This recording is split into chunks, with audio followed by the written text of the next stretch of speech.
En este video vamos a analizar la fisiología de la glándula paratiroides y el control del calcio, un eje que sostiene funciones esenciales como la excitabilidad neuromuscular, la contracción cardíaca, la coagulación y mineralización ósea.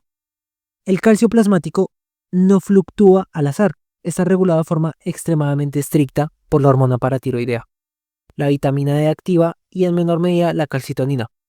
La paratiroides funciona como un sensor metabólico, capaz de detectar cambios mínimos en el calcio ionizado y ajustar en minutos la liberación de PTH para mantener la homeostasis. Cuando nosotros hablamos del calcio, vamos a tener en cuenta que este calcio va a estar circulando en 3 lugares diferentes y va a ser regulado por estos 3 lugares, principalmente por el hueso, donde vamos a encontrar la mayoría del calcio, también en el riñón, que va a hacer una regulación del calcio de manera lenta, y finalmente el intestino con la ayuda de la vitamina D. Además, es muy importante tener en cuenta que esta hormona paratiroidea es la que va a actuar en los diferentes lugares, generando así los niveles o cambios en los niveles de iones de calcio sérico. Cuando hablamos de la importancia del calcio, tenemos que tener en cuenta que este calcio va a actuar en diferentes vías y en diferentes situaciones, como lo puede ser la señalización neuronal, en el caso de que tengamos potenciales de acción que permitan llegar a un valor umbral mayor a 30, y este valor umbral mayor a 30 permite la entrada de calcio a nivel intracelular, y este calcio lo que va a hacer es agarrar vesículas con neurotransmisores y mandarlos a las vesículas o mandarlos a la neurona postsináptica. También en la coagulación vemos que este es un factor y también puede actuar junto con otros factores, como lo puede ser el factor 5, como lo puede ser el factor 8, junto al factor 9, el factor 7, etc. En vías de señalización intracelular también podemos ver que el calcio aumenta cuando, por ejemplo, hay niveles o aumento de niveles de AMP cíclico. Este AMP cíclico lo que va a hacer es aumentar niveles de fosfoquinasa A, fosfoquinasa C, y esto va a liberar calcio a través del retículo endoplasmático rugoso, a través de la célula, y esto va a generar diferentes cambios celulares. También lo vemos muy implicado en la contracción muscular, sobre todo cuando tenemos nuestras cabezas o nuestras actinas. Esta actina va a estar tapada por la tropomiosina. Cuando llega el calcio, esta tropomiosina se mueve y activa o descubre el sitio activo de la actina para que la cabeza de la miosina lo encuentre y se una a este, generando así la contracción muscular dependiente de ATP. En casos en que tengamos hipocalcemia, va a aumentar la excitabilidad de la membrana neuronal, ya que aumenta la entrada de sodio, y esta entrada de sodio va a generar tetania, espasmos musculares, espasmos laringeos que son potencialmente mortales. En caso de la contracción muscular, cuando tenemos una hipercalcemia, vamos a deprimir progresivamente el sistema nervioso y el tejido muscular. Finalmente, cuando nosotros hablamos de calcio, es importante saber o tener en cuenta dónde está y dónde lo estamos midiendo. Normalmente, cuando nosotros hablamos de calcio, siempre, sí o sí, tenemos que tener en cuenta que este calcio se va a encontrar en la sangre. Cuando pidamos niveles de calcio, nunca pensemos en que ese calcio está siendo medido en hueso, que está siendo medido para tiroides, sino que este calcio va a estar medido en sangre. Y bueno, ¿por qué es importante esto? Porque nosotros vamos a tener diferentes tipos de calcio y ciertas proteínas nos van a ocultar o aumentar los niveles de calcio dependiendo su afinidad y su unión. Es muy importante tener en cuenta que el total de calcio va a ser 1.1 kilogramos en total por persona, y que el 99% de este calcio va a estar almacenado en el esqueleto. ¿Para qué? Para de esta manera generar un grado de mineralización ósea. ¿En forma de qué? De hidroxiapatita de calcio, que es esta molécula que le da la dureza a los huesos. Por lo tanto, es la función más principal del calcio. Mientras que también vamos a encontrar una gran cantidad del 85 al 90% de fosfato en el hueso. Algo a tener en cuenta es que solo 0,1% de calcio va a estar en sangre y vamos a tener unos niveles normales de calcio que son muy estrictos. ¿Por qué? Siempre vamos a tener aproximadamente 10 miligramos por decilitro de calcio, lo que corresponde a 2,5 milimoles litro de calcio. Si esto supera los 11 miligramos decilitro, estaríamos hablando de una hipercalcemia. Y si este es menor de 9 miligramos decilitro, estamos hablando de una hipocalcemia. Ahora, de este 0,1% hay otro porcentaje dentro de ese porcentaje. Es decir, que si yo miro ese 0,1% en sangre, quiero saber cómo está circulando en la misma. Y lo que voy a encontrar es que tenemos tres tipos de calcio. Tenemos un calcio en un 50% que va a estar libre, un calcio que está unido a albúmina y un calcio que va a estar unido a otras moléculas, como lo puede ser el fosfato. En este orden de ideas, yo sé que el calcio libre es aquel que puede actuar. Es el que va a ir a los diferentes tejidos y va a generar cascadas de coagulación, va a generar excitabilidad neuronal, etc. Mientras que el otro porcentaje de calcio, es decir, el que está unido a la albúmina, pues es un calcio que si bien no tiene capacidad de actuar, sí tiene la capacidad de meterse en los tejidos. ¿Por qué? Porque si se acaba este calcio, puedo utilizar este como reserva y regularlo. Digamos que yo tengo 10 miligramos decilitro de calcio que está libre, porque yo cuando estoy midiendo el calcio, lo que estoy midiendo es el calcio libre. Y cuando mido ese calcio libre, y digamos que ese calcio baja a 9 miligramos decilitro, yo censo eso. ¿Y qué pasa? La albúmina lo que va a hacer es desacoplarse de este calcio y este calcio que está unido se va a volver en un calcio libre que está listo para actuar y también va a regular los niveles de calcio. Otra cosa que nos importa mucho es que no solo nosotros medimos el calcio de manera libre, sino que el cuerpo también lo hace, porque la única manera de saber que hay mucho o poco calcio es midiendo este calcio libre. Entonces, si yo tengo mucho calcio unido a fosfatos, el cuerpo va a interpretar esto como que hay poco calcio, es decir, estamos ante una hipocalcemia. Y de esta manera va a empezar a regular o a generar mecanismos de retroalimentación para aumentar los niveles de calcio y regular esto hasta llegar a 10 miligramos decilitro. ¿Cómo fluye o cómo es este flujo diario de calcio? Básicamente, lo que nosotros tenemos que saber es que nosotros ingerimos 25 milimoles día de calcio, que realmente es una cantidad ínfima a comparación de la regulación que hace el intestino. ¿Por qué?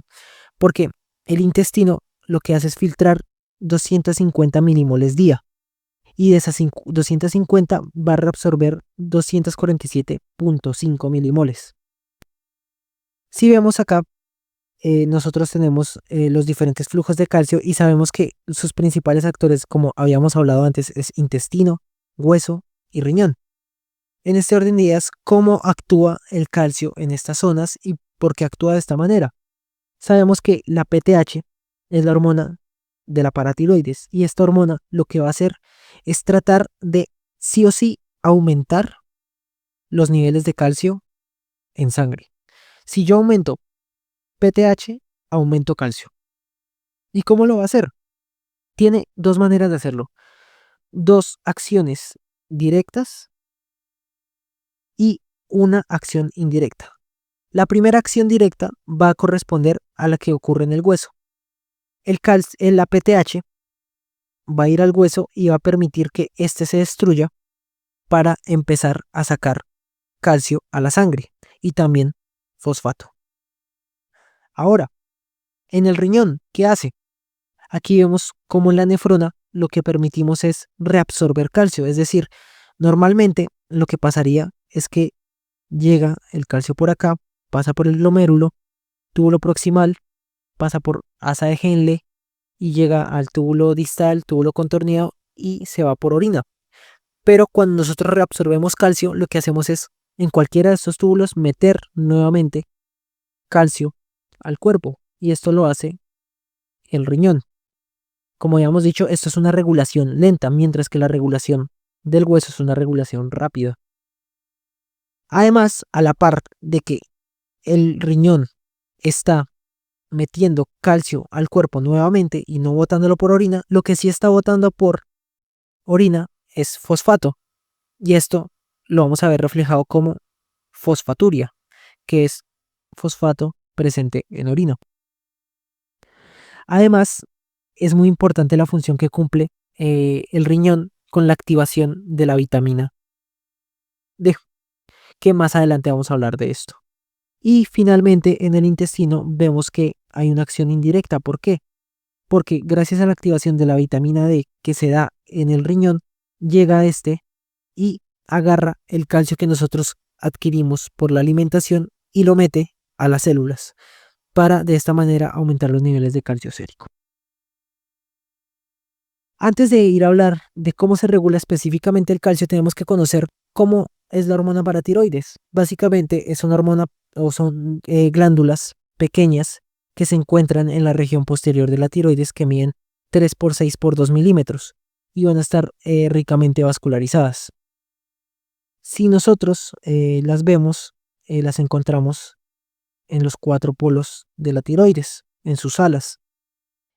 Y también podemos ver que tienen diferentes tamaños respondiendo a los diferentes estímulos externos que las hagan proliferar o no, que más adelante vamos a hablar de eso. Lo importante es saber su histología, ya que esta paratiroides va a ser dividida en diferentes lóbulos y estos lóbulos van a tener dos tipos de células principalmente, que son las células oxifílicas y las células principales. Las protagonistas en este caso van a ser las células principales, que son las que van a empezar a secretar PTH. Mientras que las células oxifílicas son básicamente células muy acidófilas que realmente no se sabe cuál es su función. No se ha demostrado ninguna función aparente. Sin embargo, lo que se cree es que estas células oxífilas, realmente eran células principales que perdieron toda su secreción y ahora son incapaces de producir hormona paratiroidea y por lo tanto se van acumulando en este tejido. ¿Por qué se cree esto? Porque a medida que las personas envejecen, los niveles de estas células también aumentan. Con respecto a la secreción de la PTH, es muy importante saber que es una molécula de 84 aminoácidos, de los cuales solo 34, o sea, si yo tengo estos 34 y elimino todos estos de acá, voy a tener una hormona activa. Y eso es lo que más importa, que esta porción es biológicamente activa y es suficiente para generar actividad. Dentro de la síntesis de la PTH encontramos que es una hormona muy fácil de sintetizar y de aprender. ¿Por qué? Porque tenemos pre-pro-PTH que termina siendo pro-PTH y finalmente tenemos una PTH madura que va a ser liberada por exocitosis o secreción granular. Y además vamos a tener un metabolismo de esta PTH a través del hígado. Ahora, ¿qué es lo que hace secretar la PTH? ¿A qué responde realmente la PTH? Nosotros vamos a ver que esta PTH sí o sí responde a los niveles de calcio. Si tengo poco calcio, lo que va a hacer mi PTH es aumentar para regular los niveles de este poco calcio que tenía. Si tengo mucho calcio, lo que hace la PTH es disminuir y regular los niveles de calcio en sangre. En tal caso de que por alguna razón, una tiroidectomía, algún daño en la vasculatura, etcétera, se dañe alguna de estas paratiroides o las tres, esta paratiroides que queda sola va a poder responder y liberar la misma PTH que liberaban las 4 antes. Es decir, es capaz de suplir a las otras 3. ¿Y cómo lo hace? Lo hace aumentando de tamaño en procesos de hipertrofia e hiperplasia. De esta manera podemos mantener niveles de calcio normales gracias a esta única glándula. En este orden de ideas, ¿cómo va a funcionar esto? Va a responder sobre todo al calcio. ¿Y cómo lo hace? Porque nosotros vamos a tener un receptor acoplado a proteína G que se le va a llamar el Cas-R. Cas-R porque significa un receptor sensible a calcio. Es decir, que este receptor solo actúa cuando el calcio se le une. Y cuando el calcio se le une, vamos a tener una vía de señalización que va a tener como finalidad aumentar los niveles de IP3 y diacilglicerol. Cuando aumentamos estos niveles, lo que hacemos es sacar calcio y este calcio que sale del retículo endoplasmático inhibe la secreción de PTH. Es decir, que cuando yo activo al receptor, disminuyo los niveles de PTH. ¿Y por qué la activé? Porque había mucho calcio en sangre. Ahora, si hay poco calcio en sangre, pues nadie se va a unir a este receptor. Si nadie se une a este receptor, no hay cascada de señalización, no hay salida de calcio y por lo tanto sí hay secreción de PTH. Además, el fosfato o los segmentos de fosfato estimulan la producción de calcio. ¿Por qué? Habíamos hablado de que hay complejos de calcio que se unen al fosfato. ¿Y qué pasa? Cuando yo mido en sangre, o sea, cuando el cuerpo mide en sangre que no hay calcio, es porque seguramente sí haya calcio. Pero ¿qué pasa con este calcio? Puede que usted une al fosfato. Y si yo uno ese calcio al fosfato, es como si el fosfato estuviera tapando al calcio y el cuerpo no es capaz de verlo. Entonces, si yo aumento mis niveles de fosfato que se une a ese calcio, pues el cuerpo lo va a interpretar como que hay poco calcio. Y esto también ayuda a la secreción de PTH. Ahora, ¿cómo voy a aumentar estos niveles de calcio en sangre con la PTH? Es muy sencillo. ¿Por qué? Porque tengo bajos niveles de calcio, altos niveles de fosfato, y lo que hago es ir a la paratiroides, activar esta vía, o por lo menos no inhibir la producción de PTH. Entonces se libera esta PTH y esta PTH va al hueso para destruirlo, lo empieza a destruir y de este hueso sacamos el calcio que va a ir en sangre para regular sus niveles. ¿Cómo ocurre específicamente en esta zona? Es aún más sencillo. ¿Por qué? Tenemos a la glándula paratiroides que sensa bajos niveles de calcio y altos niveles de fosfato. Entonces, ¿quién lo sensa? La célula principal. Esta célula principal, al saber esto, pues no activa su receptor y por lo tanto no hay inhibición de la PTH. Entonces, de esta manera, aumentan los niveles de PTH. Si aumentan estos niveles de PTH, van a viajar al hueso y lo que van a hacer es ir a actuar sobre todo a las células osteoblásticas. ¿Por qué? Porque las células osteoblásticas son las que tienen receptores para la PTH, mientras que los osteoclastos no tienen receptores para PTH. Es decir que la PTH actúa indirectamente sobre los osteoclastos, pero la PTH no se une a los mismos. Entonces, ¿cómo va a ocurrir esto? Sabemos que la PTH se va a unir directamente al osteoblasto. Y el osteoblasto lo que va a empezar a hacer es secretar primeramente el rank L. Y también va a secretar las colonias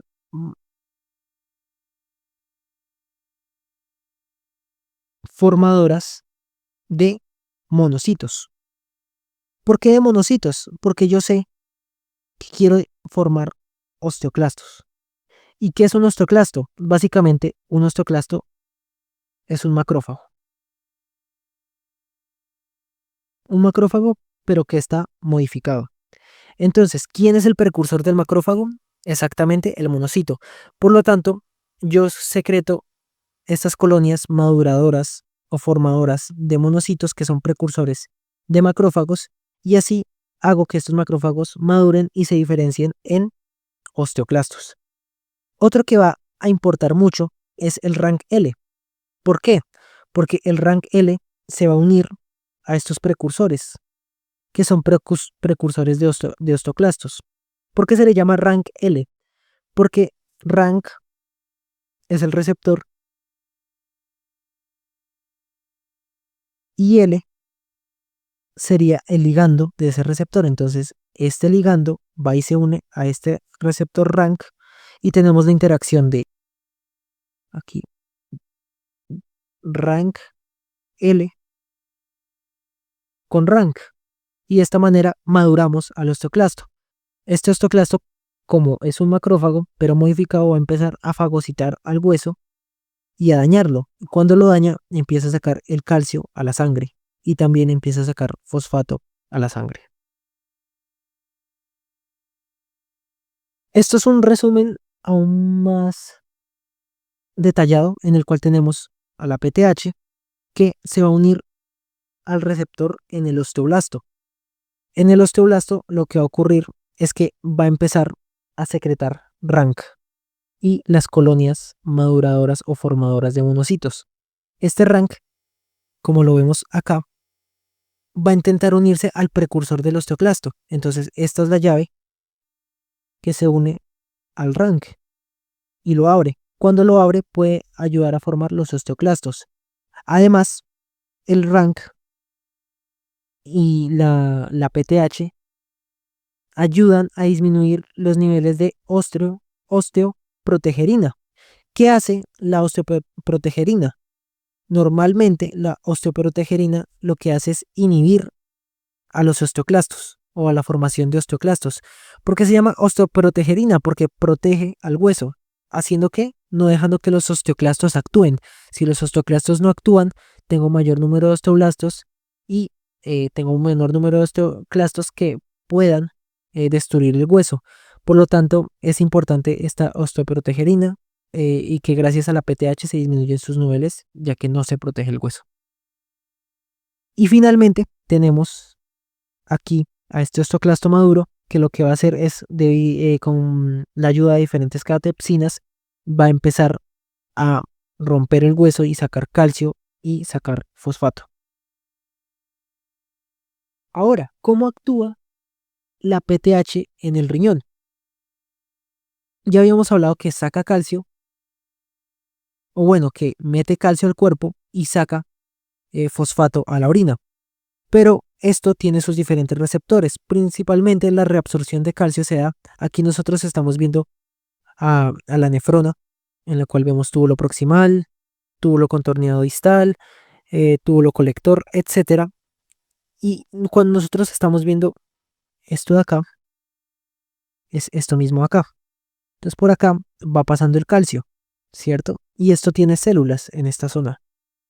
Entonces estas células lo que van a hacer es meter nuevamente esto que va circulando para acá y que tiene como destino viajar para la orina, pero lo que va a hacer es meterlo a la sangre, entonces lo devuelve al cuerpo. Y esto es lo que estamos viendo acá.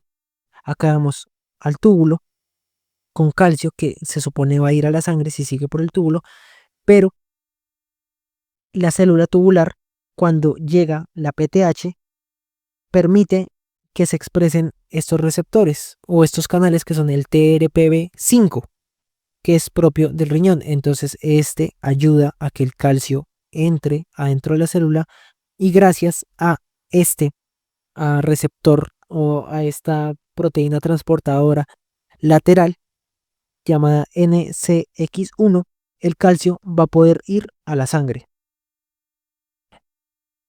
Para resumir, del túbulo a la célula utilizamos el TRPV5, pero de la célula a la sangre utilizamos el NCX1. ¿Cómo funciona con respecto al fosfato?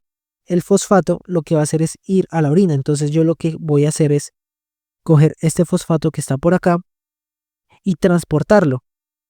Agarro el sodio que estaba aquí en el túbulo y lo meto a la célula y lo intercambio por un fosfato. Igualmente acá por un fosfato y lo que estoy haciendo es meter, meter, meter fosfatos aquí al túbulo, a esta zona de acá, para que sigan este camino y se vayan por la orina para generar la famosa fosfaturia. Y finalmente, una de las opciones más importantes es la activación de la vitamina D. Cuando nosotros tenemos la PTH que se une acá, va a poder activar a esta vitamina D. ¿Y cómo lo va a hacer? Nosotros tenemos un 25-hidroxicolecalciferol. Este 25-hidroxicolecalciferol se va a transformar en 1.25 dihidroxicolecalciferol.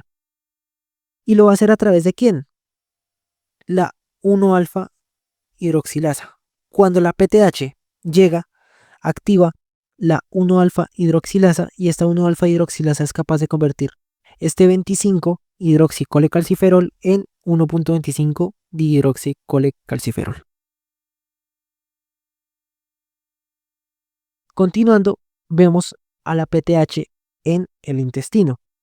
En el intestino cumple una función muy similar que es la indirecta.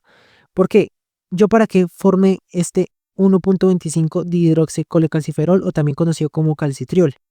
Esto es la misma vitamina D, pero activa. Es una vitamina D que sí funciona, no como esta que no funciona. Entonces cuando yo agarro esta, la mando al intestino y la mando al duodeno específicamente. ¿Para qué? Para que cuando llegue el calcio, yo pueda meter este calcio a esta zona. ¿Y cómo lo hace?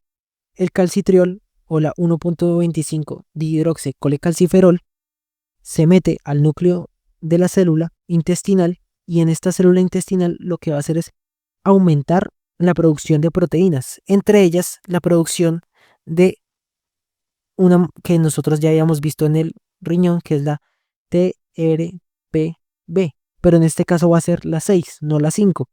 Y esta TRPV6 se va a ubicar en la zona más apical de las células y va a permitir la entrada masiva de calcio. Cuando entra mucho calcio a través de esta célula, nosotros tenemos el riesgo de que este calcio pueda activar vías de señalización. Y nosotros no queremos eso porque podría dañar a la célula. Entonces, lo que vamos a hacer es producir además de eso una proteína que se llama calvindina. ¿Y esta calvindina qué va a hacer? Lo que va a hacer es atrapar a este calcio y mantenerlo quieto para que no active vías de señalización y así podamos proteger a la célula. A manera de resumen, obtenemos que niveles bajos de calcio van a activar al receptor Cas-R o receptor sensible al calcio y esto va a permitir que en esta célula principal de la paratiroides se secrete la PTH. Esta PTH va a viajar a diferentes destinos, entre ellos al hueso, donde va a activar o a aumentar los niveles de rank L, va a aumentar los niveles de colonias formadoras monocíticas, va a activar o disminuir los niveles de osteoprotegerina y de esta manera se aumenta la reabsorción ósea para sacar calcio a la sangre. Va a viajar al riñón en el cual va a aumentar la reabsorción de calcio y va a aumentar la excreción de fosfato. Además, gracias a la 1-alfa hidroxilasa va a convertir esta 25 hidroxivitamina D o lo mismo que 25 hidroxicolecalciferol en 1.25 dihidroxicolecalciferol o dihidroxivitamina D, que es la vitamina D activa que va a viajar al intestino, en el cual va a aumentar la cantidad de receptores y la cantidad de calvindina que permita la entrada de calcio a el sistema. Y de esta manera obtenemos las tres maneras en las cuales se regula el calcio. La última y menos importante realmente, ya que se ha demostrado que la calcitonina no tiene un gran papel con respecto a la regulación de calcio como sí lo tiene la vitamina D o la PTH, es que esta va a ser, va a tener o va a hacer todo lo contrario a lo que hace la PTH, es decir, la calcitonina también va a tener un receptor sensible al calcio, el cual va a actuar a altos niveles de calcio. Cuando este se activa, lo que va a generar es en las células parafoliculares o células C de la tiroides, va a permitir la salida de calcitonina. Esta calcitonina va a viajar al riñón y va a disminuir la reabsorción tanto de calcio como de fosfato. Y también va a viajar al hueso y en el hueso va a disminuir los niveles de osteoclastos, por lo tanto se va a proteger y seguramente aumenten los niveles de osteoprotegerina. Y de esta manera se sabe que la calcitonina regula. Sin embargo, como les digo, se ha demostrado que hay personas que pueden tener niveles muy elevados de calcitonina y los niveles de calcio permanecen iguales. Por lo tanto, esto demuestra la teoría de que la calcitonina no tiene una función tan fuerte. De manera para finalizar, les dejo esto para que ustedes puedan describir qué pasaría o cómo es el proceso en cada uno de estos órganos y ya vamos a pasar con preguntas. Pero antes tenemos que también conocer el metabolismo de la vitamina D esencial para la absorción del calcio. La vitamina D la vamos a absorber de dos maneras. Normalmente tenemos la vitamina D3 que va a ser sintetizada gracias a los rayos UV. Y también vamos a tener vitamina D2 que va a ser adquirida a través de dieta vegetal. Pero lo que más nos importa es saber que nosotros vamos a sintetizar esta vitamina D a través del colesterol, gracias a síntesis endógena o exógena a través de la comida. Esta vitamina D se va a volver o se va a convertir en el hígado en provitamina D3 o 7 de hidrocolesterol. Este 7 de hidrocolesterol, gracias a la radiación UV, va a activarse y va a convertirse en vitamina D3, también conocida como colecalciferol. El colecalciferol en el hígado, gracias a la 25 hidroxilasa, se va a convertir en el que ya habíamos hablado, el calcidiol o también conocido como 25 hidroxicole. Este 25 hidroxicolecalciferol, como ya sabemos, en el riñón va a ser convertido a 1.25 dihidroxicolecalciferol o dihidroxivitamina D. ¿A través de quién? A través de la alfa 1 hidroxilasa. Y de esta manera obtenemos una vitamina D que es activa. De hecho, el calcitriol, cuando hay bajos niveles de calcio, puede ser utilizado para regularlo. Y de esta manera tenemos estas preguntas. Una mujer de 45 años se somete a una tiroidectomía total. 3 días después de la cirugía desarrolla espasmos en las manos y una sensación de hormigueo peribucal. En este caso tenemos una persona que se le quitó la tiroides y con la tiroides también se quitaron las glándulas paratiroides. Al no tener paratiroides, seguramente tengan niveles bajos de calcio y los niveles bajos de calcio o la hipocalcemia, es decir, valores menores a 9 miligramos decilitro, van a estar reflejados en síntomas como lo puede ser espasmos. Recordemos que la hipocalcemia permite la mayor entrada de sodio y esta mayor entrada de sodio aumenta la excitabilidad neuronal y con la excitabilidad neuronal vamos a generar espasmos. En este caso, al saber que esta persona tiene PTH, ¿qué hallazgos de laboratorio esperaríamos en este paciente? Sabemos que un calcio plasmático normal no lo vamos a tener, un calcio plasmático alto no puede ser, y vamos a tener dos opciones, calcio plasmático bajo. Ahora, sabemos que sí o sí la PTH va a estar baja porque claramente no tenemos una hormona para tiroides y por lo tanto vamos a tener un calcio plasmático bajo y siempre es importante saber que si el calcio sube, el fosfato baja. Y de igual manera, si el calcio baja, el fosfato sube, como es el caso de esta paciente. Algo que es muy importante recalcar antes de seguir con la siguiente pregunta es que vamos a tener el ejemplo de otro paciente que va a tener enfermedad renal crónica. En estadios muy avanzados, el riñón, lo que va a ocurrir es que el riñón no va a poder sacar o no va a poder filtrar las cosas, no va a poder filtrar los metabolitos y estos metabolitos se van a empezar a acumular en el mismo y se pueden también devolver a la sangre. Por lo tanto, tenemos una persona que tiene una enfermedad renal crónica que primero sí, claramente puede reabsorber calcio, es verdad, pero no puede botar fosfato. Y si no puede botar fosfato, este fosfato se va a empezar a acumular también en la sangre. ¿Y qué habíamos dicho? Cuando aumentábamos los niveles de fosfato, este fosfato se iba o iba a atrapar al calcio. Y si atrapa el calcio, habíamos dicho que lo tapaba. Y para el cuerpo esto era como no tener calcio. Es decir, tener calcio unido al fosfato es lo mismo que no tener calcio. Entonces, va a haber una hipocalcemia. Y esta hipocalcemia va a ir a la glándula paratiroides.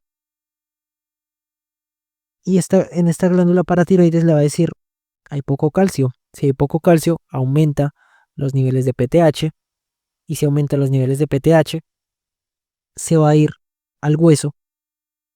Y en el hueso va a empezar a dañar el hueso y a aumentar los niveles de calcio en sangre. Pero ¿qué pasa? Nunca nunca van a regularse estos niveles de calcio porque el fosfato se va a seguir devolviendo y va a seguir atrapando el calcio, generando aún más niveles de hipocalcemia y va a seguir aumentando los niveles de PTH. De esta manera se sigue dañando el hueso, se sigue dañando el hueso para tratar de regular estos niveles tan bajos de calcio.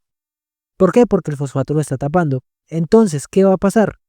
Pues va a ser una persona que además de tener enfermedad renal crónica, va a tener un riesgo elevado de fracturas porque su hueso se está destruyendo.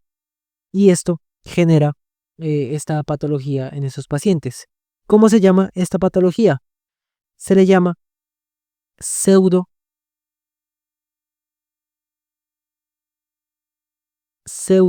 hiperparatiroidismo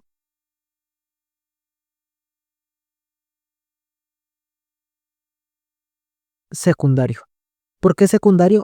Porque primero ocurrió la enfermedad renal crónica y luego generó, o a raíz de la enfermedad renal crónica, se generó el hiperparatiroidismo. También hay hiperparatiroidismo secundario que puede ser por adenomas o neoplasias a nivel de la paratiroides.